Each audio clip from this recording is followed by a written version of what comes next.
Welcome to the Market Frontlines. I'm Lyndsay Malchuk. Every cycle has a company that looks like an underdog right up until it becomes the one everyone wishes they had paid attention to earlier.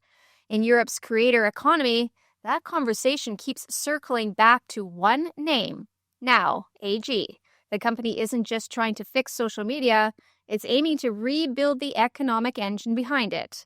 And the architect behind that ambition is with me now, Dr. Thomas Wolfensberger, founder of Now AG. Thomas, it's great to have you here with us. Welcome to the Market Frontlines. Hi, Lyndsay. Thank you very much for having me.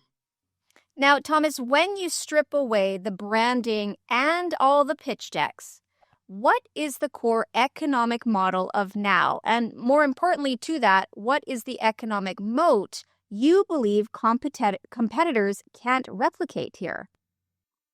Yeah, we believe that social media, in many ways, is the biggest media that ever existed, but it has a few structural flaws, a few shortcomings that we'd like to address. They are centered around lacking incentives for people to post good content. We focus on the fact that 90% of the creators get only like 10% of the compensation. So we want to be more fair in the compensation to the contributors. And we think that social media should be more fun, more gamified, and it should focus more on local commerce rather than only global giants. That's a brilliant undertaking right there. Now, I know that investors care less about the vision and they care more about the installation. So where is Now uncopyable? Yeah, it really boils down to the combination of four technologies. The first one being social media technology. The second one, a reward system that we built into the social media. The third one is really around mobile and geolocation and the applications that we can build using geolocation. And the fourth one is artificial intelligence, which is extremely important. And really, we built a product that blends all of these into one, and that makes it a little bit harder to copy. Amazing. Now, I know part of protecting that moat is understanding where the industry is structurally broken. So you've been very vocal about the inefficiencies in the creator ecosystem. So what is the single biggest friction point in creator monetization right now? The one that naoo believes it can actually eliminate instead of just rearrange? I believe that the biggest one is the fair compensation of smaller creators, because as a lot of studies show, the stickiness of a smaller creator is much higher than the one of a larger creator, and distribution of incentives disproportionately favor the large creators. And we built a system that basically is fair to all the smaller creators as well. And that changes a lot in terms of creator participation in the social media ecosystem. Well, I know that this goes beyond your platform description as well, but what problem is costing creators and brands real money that naoo now intends to reclaim? Well, you see it in how many clients existing businesses reach through social media. So businesses globally spend hundreds of millions of dollars on social media advertising. And on average, they reach less than 1% of their existing customers. And this just means that the model has its flaws. And of course, you can improve it by using influencers, etc. But still, the problem persists that companies spend more on campaigns that they would have to if the incentives would be distributed a bit more fairly. Fair enough. Okay, let's get into strategy then, because you've made moves that people are still trying to dissect. So when you acquire one of the largest influencer agencies in German-speaking Europe, you didn't just buy distribution. I mean, you bought liability and volatility and operational chaos. So what was the risk profile of that decision, and what did your board challenge you on behind closed doors?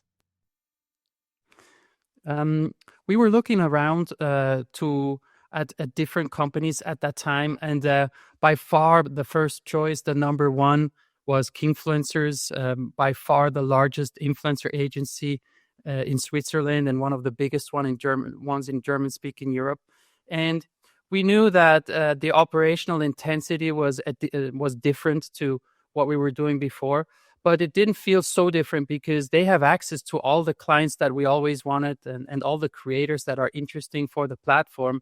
So it felt quite natural. And since we acquired it at the end of the first quarter, we also initiated a few very interesting changes, like a few good hires that we did. And so we're very happy with the outcome. I mean, let's push that a little bit forward.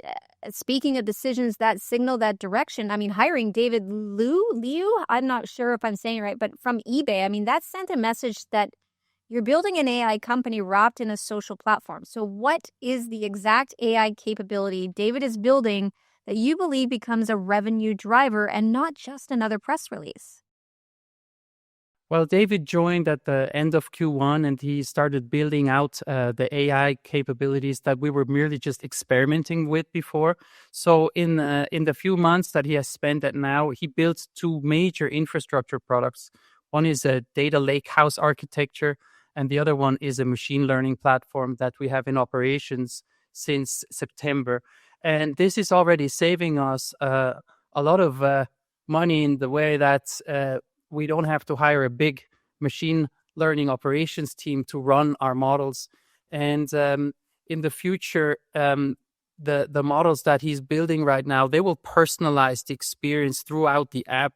They will increase the precision with which we show content to people, the products that we show, etc. So monetization will directly benefit from the accuracy of the predictions that the models make. Well, everybody's talking about AI right now. Very few can actually articulate the monetizable part. I mean, what is yours here? Well, now as a platform has the concept that we want to bring the local business into social media. So it's very important how we do that.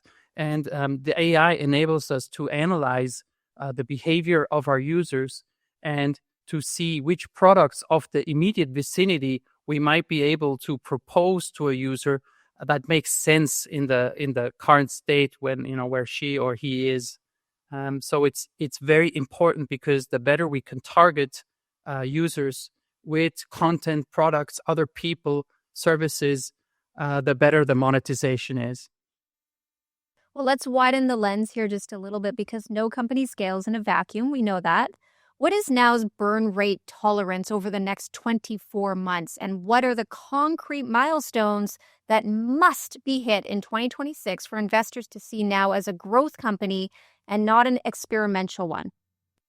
Well, I think we've made a lot of ground in terms of scaling our revenue. So we're looking at 8 million Swiss francs or about 10 million US dollars in 2025. And we're looking to grow that next year into the double digits. And we're also striving to be profitable on an EBITDA basis towards the last quarter of next year. That's our guidance. So growth is good. I think we're on the path to profitability, which is also good. And then we also have a big technology agenda in front of us. By the end of already this year, we want to personalize all of the components, the main components in the platform. And then next year, we'll be rolling out new exciting products and also new media formats that will be additional pillars of business for us. Well, Thomas, this is so exciting, and this is exactly the level of candor that moves the market. So thank you again for sitting with me, and do come back soon. Thank you very much. Again, that was Dr. Thomas Wolfensberger, founder of Now AG, trading on the Dusseldorf Stock Exchange under NAO. I'm Lyndsay Malchuk with Apaton Media, and this has been your Market Front Lines. Stay tuned. There's more to come.